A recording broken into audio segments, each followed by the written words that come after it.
Hello बच्चों, चलिए प्रश्न को पढ़ते हैं। कॉलम 1 में दिए गए मदों को कॉलम सेकंड में दिए गए मदों से सुमेलित कीजिए। तो चलिए प्रश्न की मुख्य अवधारणा पे बात करते हैं। मुख्य अवधारणा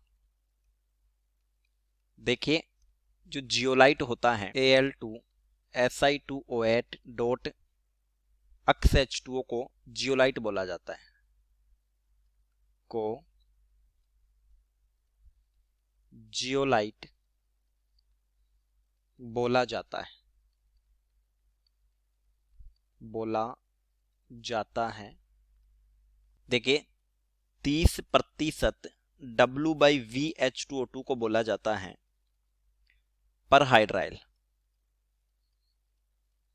और देखिए, 30% W/V का मतलब होता है 100 मिलीलीटर विलियन में 100 मिलीलीटर विलियन में 30 ग्राम H2O2 है, यानी हाइड्रोजन पेरोक्साइड है। अब देखिए, एक केल्गोन विधि होती है जो जल की स्थायी कठोरता के निवारण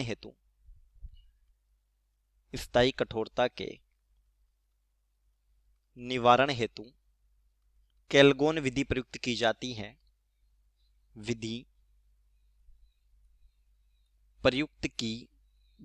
है।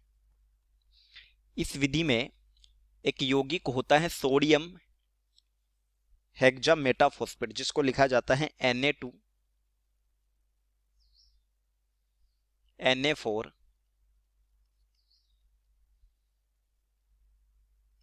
PO3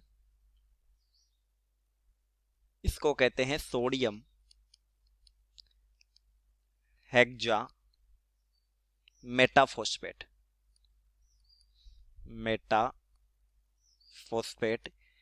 ये क्या करता है कि कठोर जल में अशुद्धियां होती हैं CaSO4 की, कैल्शियम सल्फेट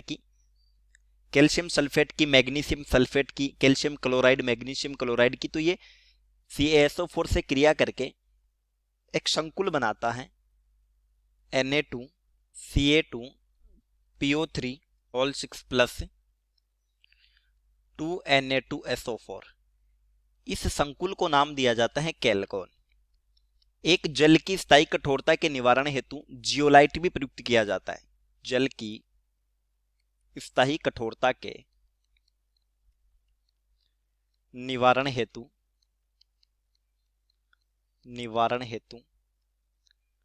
जियोलाइट प्रयुक्त होता